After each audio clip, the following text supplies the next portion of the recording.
want to give you guys a heads up. Tomorrow, stupid cell phone. Tomorrow it's gonna be really hot. Sort of a mini heat wave type of thing going on. So I've been wanting to do a hot weather riding tips video. I've done one in the past, a few in the past. I think usually, actually, I usually do more cold weather riding tips because I ride all year, winter, summer, doesn't matter. California, New York, Miami, it doesn't matter. Anyway, so I want to do hot weather riding. It's supposed to be 100 degrees plus and high humidity, so it's going to be pretty miserable. Um, I'll give you a little spoiler alert. You see the picture in the thumbnail, and a lot of you guys are like, "Oh man, this is crazy!" You're always wearing all your gear and everything. What the hell's going on? Well, I will tell you, none of my tips will involve wearing what you see me wearing in the thumbnail. Okay, I did that for a specific reason, which we're gonna address in tomorrow's video. But basically, what I'm gonna do a video going over my top tips for hot weather riding, and I'm also going to demonstrate the technique. So I'm basically going to go for a ride, and I'll report to you what the temperature is. I'll show you what I'm doing, all the techniques that I'm using, and I will be able to give you feedback while I'm out there on the road. And you guys joining in, go ahead and click on the like. Really appreciate it. So I'll be able to give you guys feedback. So for example, um, I'll use certain techniques, go for a ride, or after 30 minutes or so, I'll pull over and I'll say, well, this is how I feel, right? So, based on this temperature, right? Based on me doing A, B, and C, whatever the techniques are, um, this is how I feel after riding for 30 minutes, right?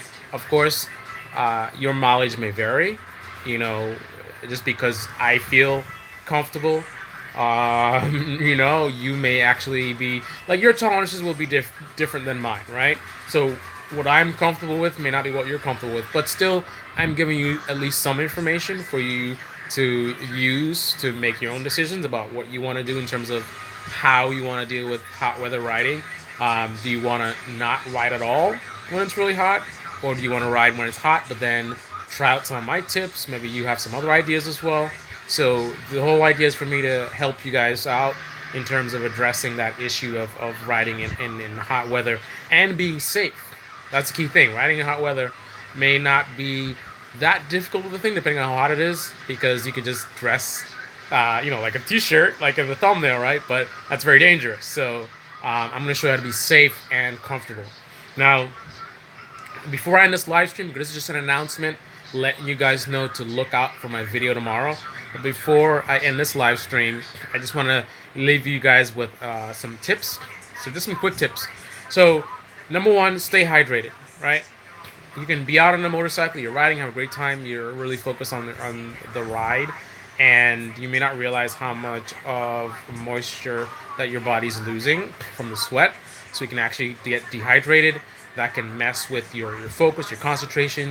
You can maybe pass out. That can be a very dangerous situation. So stay hydrated.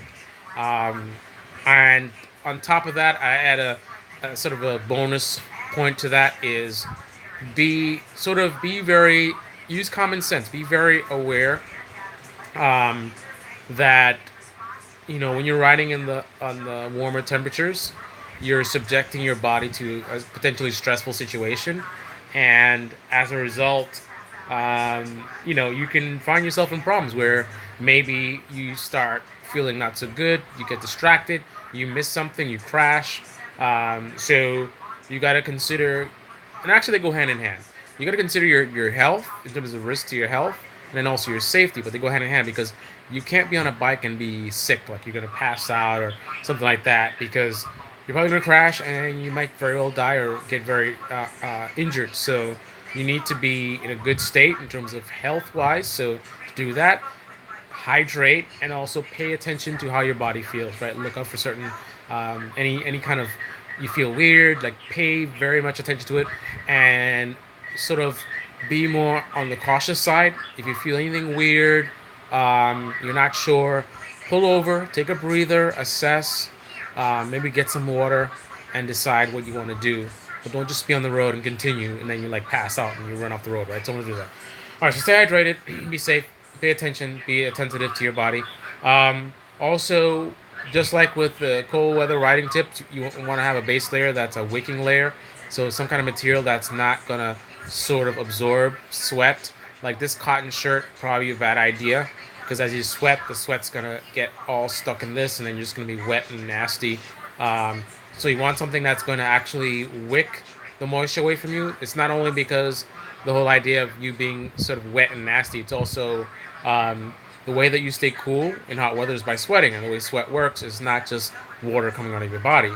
That's why you feel uncomfortable when it's high humidity because that's all that mostly happens. You have water coming out of your body and it just stays there, right? That's not good at all. I'm sure that helps a little bit, perhaps, because maybe some of the heat gets transferred to the sweat, but then it's still in your body, so that's not very effective. What you want is you want the sweat to take that heat out of your body and then to evaporate so it gets off of your body. But if it's high humidity, the evaporation doesn't really happen, right? The air is already really saturated, so therefore the water just stays in your body, so you don't really get the full cooling effect. So, that being said, um, the big issue is not necessarily a cotton shirt being wet with sweat and feels icky, because it's not about the icky part, but it's more the being really uncomfortable. But the issue more to me with the shirt would be that you're not evaporating, right? How do you stay cool by evaporating? What's the difference between high humidity where you sweat and the sweat just stays on your body instead of evaporating versus when you sweat into a cotton shirt and then the cotton shirt absorbs all its water and holds onto it? Same thing, right? You still have this water for the for the most part, it's still on your body and not evaporating off of your body.